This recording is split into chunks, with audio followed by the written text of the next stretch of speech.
नमस्कार दोस्तों, स्वागत है आपका हमारे चैनल जी ज्ञान गंगा में। आज हम आपको हनुमान जी की जन्म कथा सुनाने जा रहे हैं। हिंदू धर्म ग्रंथों के अनुसार श्री हनुमान जी का जन्म चैत्र मास के पूर्णिमा में मंगलवार के दिन हुआ था।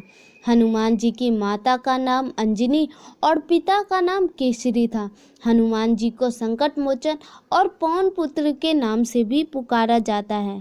भगवान श्री राम की पूजा आराधना करने से हनुमान जी प्रसन्न होते हैं। वह भगवान श्री राम के भक्तों की हर पीड़ा को दूर करते हैं। ऐसी मान्यता है कि जिस घर में भगवान श्री हनुमान की पूजा आराधना होती है उस घर में कोई भी नकारात्मक शक्तियों का वास नहीं होता। लेकिन क्या आपको पता है कि भगवान श्री हनुमान जी का जन्म कैसे हुआ? आइए जानते हैं इस कथा के माध्यम से। एक बार भगवान इंद्र दुर्वासा ऋषि द्वारा आयोजित स्वर्ग में एक औपचारिक बैठक में भाग ले रहे थे। तब उस समय हर कोई एक गहन मंथन में डूबा हुआ था। पुंजिकस्थली नाम की एक अप्सरा अनजाने में उस बैठक में विघ्न पैदा कर रही थी। तभी ऋषि दुर्वासा ने उसे ऐसा नहीं करने को कहा। ऋषि दुर्वासा की कही गई बातों को उस अप्सरा ने अनसुना कर दिया। यह देखकर वह नाराज हो गए। तभी ऋषि दुर्वासा ने उसे श्राप देते हुए कहा कि तुमने एक बंदर की तरह काम किया है, इसलिए तुम उसी प्रकार एक बंदरिया बन जाओ।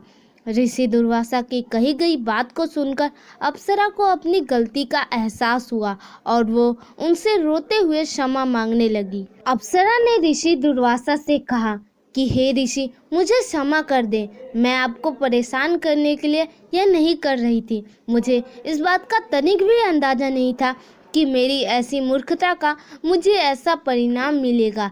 ऋषि दुर्वासा ने उसकी विनम्र विनती को देखकर अप्सरा से कहा कि हे प्रिय, तुम रो मत। अगले जन्म में तुम एक भगवान से शादी करोगी, लेकिन वह एक बंदर होगा और तुम्हें जो पुत्र होगा वह भी बंदर ही होगा, जो बहुत ही शक्तिशाली होगा और भगवान श्री राम का प्रिय भक्त होगा। यह सुनकर पुंजिकस्थली ने ऋषि दुर्वासा को नमस्कार करते हुए उनके दिए गए श्राप को स्वीकार किया। तब माता अंजना का जन्म बंदर भगवान विराट से हुआ। जब माता अंजना विवाह योग्य हो गई तब उनकी शादी बंदर भगवान केसरी से हुई। इसके बाद माता अंजना अपने पति के साथ सुखी वैवाहिक जीवन व्यतीत करने लगी। अंजना और केसरी एक शांतिपूर्वक जीवन जी रहे थे। तभी एक दिन शंखबल नामक जंगली हाथी ने अपना नियंत्रण खो दिया और हंगामा कर दिया। कई लोगों की इस हंगामे में जान चली गई। कितने ऋषि इस वजह से अपना अनुष्ठान पूरा नहीं कर सके।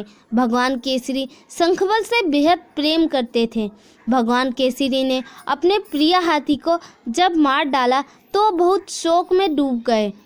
यह देखकर संतों ने उन्हें यह वरदान दिया कि तुम्हारे घर एक बच्चा जन्म लेगा जो बहुत ही शक्तिशाली और हवा की शक्ति और गति के बराबर रहेगा।